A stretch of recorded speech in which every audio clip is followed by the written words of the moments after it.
John Wesley, 1703-1791, fue el líder y fundador del metodismo, denominación separada de la imperante Iglesia Anglicana en Inglaterra. Sus padres fueron Samuel Wesley y Susanna Annesley.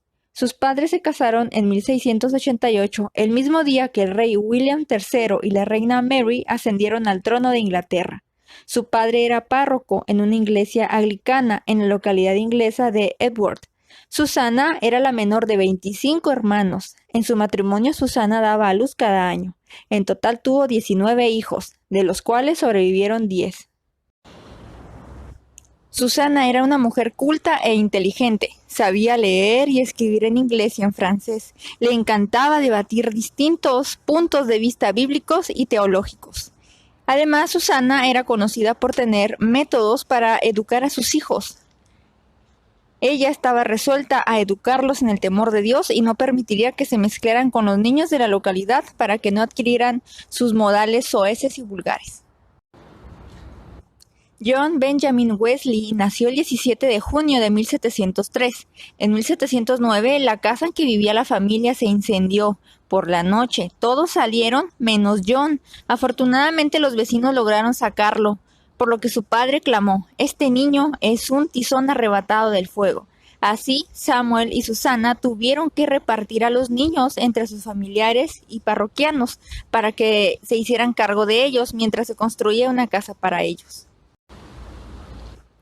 John continuó sus estudios en el Charterhouse School de Londres en 1714. Un año después, su hermano Charles también se integraría para estudiar en la Westminster School. Luego, el 14 de junio de 1720, John ingresó al Christ Church, el colegio más prestigioso de Oxford. John rara vez pensaba en su condición espiritual. Un día, en 1723, John salió a dar un paseo por el campo y comenzó a sangrarle la nariz sin parar. Solo con mojarse en agua fría en el arroyo detuvo la hemorragia. Por el camino se prometió prestar más atención a su salud y bienestar, así que leyó un libro llamado El libro de la salud y vida longeva del Dr. Shane. En él se instaba a los lectores a cuidar de su salud mediante el consumo de cantidades moderadas de comida y bebida, practicando ejercicio diario, bebiendo 1 litro de agua diario e ingiriendo un total de 225 gramos de carne y 340 gramos de verduras. Especificaba dormir a las 8 de la noche y levantarse a las 4 de la mañana. John, dentro de poco tiempo de practicar estos métodos, notó una gran mejoría en su salud. John pronto comenzó a preguntarse por su condición espiritual. Un día tuvo una conversación con un conserje que, a pesar de no tener mucho que vestir en una noche fría y poco para comer, le dijo que agradecía a Dios por haberle dado la vida y un corazón para amarle y servirle. John luego comenzó a preguntarse el por qué no sentía él ese mismo amor por Dios que esta persona tenía. John no tenía deseo de ser pastor. Sin embargo, en 1724, él se licenció en el Christ Church. John tenía muchas dudas de su vida espiritual. Comenzaba a hacerse muchas preguntas sobre si realmente era salvo. John, junto con su hermano Charles, comenzaron el Club de la Santidad, donde los miembros estudiaban los clásicos y la Biblia. Eso los llevó a ser blanco de burla y de que los llamaran fanáticos religiosos o metodistas. Metodistas porque el grupo tenía un método para todo lo que hacían.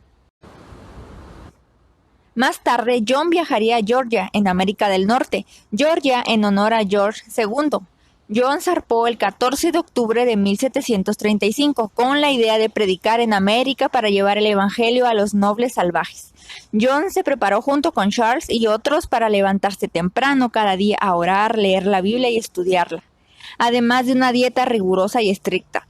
En el mismo barco iba un grupo de moravos. Estos eran un grupo surgido en Moravia, actual República Checa. Estos huían porque habían sufrido persecución por parte de los obispos católicos. En una ocasión cayó una terrible tormenta. Todos estaban asustados, incluido John, pero cuando fue a ver cómo estaban los cristianos moravos, estos estaban tranquilos, cantando himnos. Él les preguntó la razón y le dijeron que no tenían miedo a morir. Ya sea que vivieran o que murieran, estaba en la voluntad de Dios.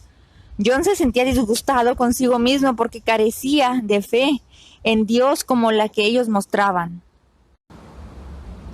El mismo líder de los moravos hizo preguntas a John que lo dejó pensativo y muy incómodo.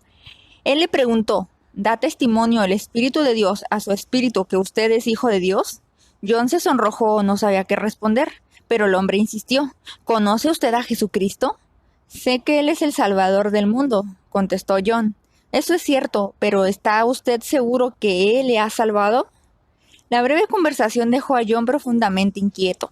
Su estancia en América fue desastrosa. No le permitieron predicar a los indios y por otro lado su congregación lo detestaba por su rigurosidad y dureza. Finalmente tuvo que regresar a Inglaterra con su hermano Charles.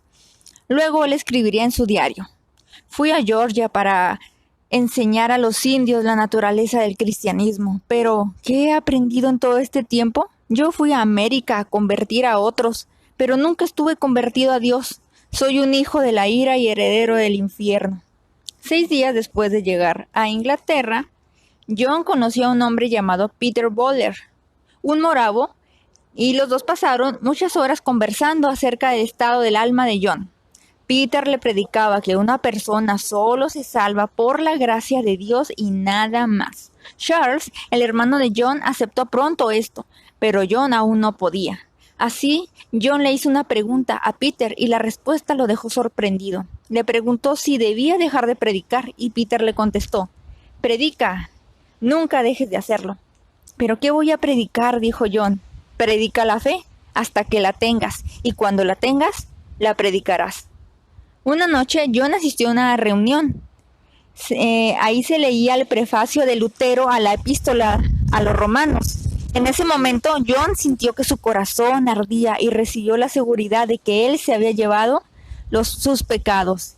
Esto lo escribió en su diario. Por primera vez en mucho tiempo, John sintió que era verdaderamente cristiano y que su vida agradaba a Dios. A partir de entonces, John comenzó a predicar la salvación por fe, como nunca antes. Esto comenzó a acarrearle problemas con la iglesia anglicana. Así es como en conjunto con otros como George Whitefield, Charles Wesley y Benjamin Ingham, comenzaron a predicar con el nombre de metodistas, que consideraban a John Wesley como su fundador y líder. Finalmente, después de mucha persecución y oposición, el metodismo ya no era una extensión de la iglesia anglicana, sino una denominación disidente.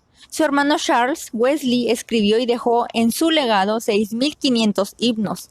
John Wesley, el padre espiritual de tantos durante su vida, había viajado más de 400.000 kilómetros a caballo, predicando por el camino más de 40.000 sermones, ofreciendo de forma sencilla el cristianismo a millones de personas, y gobernó un movimiento enfocado en el amor de Dios y una vida piadosa, que pronto se extendería por todo el mundo. Algunos metodistas habían emigrado a las islas del Caribe y establecido allí comunidades, lo mismo que había soldados británicos destacados en el Canadá y las otras colonias americanas, pero la presión para organizar oficialmente esas comunidades había aumentado hasta que, en la conferencia anual de agosto de 1769, Richard Boorman y Joseph Fillmore fueron enviados a América del Norte con dinero en mano para establecer una casa metodista de reuniones en Nueva York. John tuvo el honor de predicar en Londres en 3 ceremonias conmemorativas en memoria de George Whitefield. Recordó a George como el hombre que había iniciado el gran avivamiento al otro lado del océano Atlántico. El texto que John usó en los sermones fue: muera yo la muerte de los rectos, y mi postrimería sea como la suya. Números 23:10. John anotó en su diario sus impresiones de la primera ceremonia. En la historia de John Wesley se destaca algo muy interesante y muy importante para todos los cristianos. Este hombre vivió y se crió en una familia piadosa y cristiana. Su padre era predicador, su madre una mujer piadosa que le enseñó el temor a Dios, lo instruyó en la Biblia y era una mujer muy culta. John creció bajo esta influencia cristiana e inclusive estudió en institutos renombrados en Oxford. Hizo muchas cosas en el nombre de Dios. Sin embargo, él mismo se dio cuenta que su estado espiritual no era el de una persona salva. Él veía a otros como los moravos de la historia de su vida, que tenían una fe firme y una convicción fuerte en el Señor, que a pesar de estar en medio del peligro, ellos confiaban en Dios y sabían que Él es soberano y que Él tiene todo bajo control. Por lo tanto, si morían o si vivían, para el Señor servían, y eso Él lo sabía, eso ellos lo sabían. Todas estas cosas hicieron pensar grandemente a John sobre su estado espiritual. Gracias a Dios, finalmente entregó su vida al Señor y fue salvo. Pero ¿cuántas personas realmente se hacen esta pregunta? ¿Cuántas personas en verdad miran su estado espiritual y se dan cuenta a tiempo si realmente serán salvas? ¿Cuántas personas contraponen su vida con lo que dicen las Escrituras, con sus obras, con sus pensamientos, con su amor hacia Dios y con la convicción por lo que hacen, todo lo que hacen? ¿Cuántas personas realmente se dan cuenta a tiempo de su verdadero estado espiritual?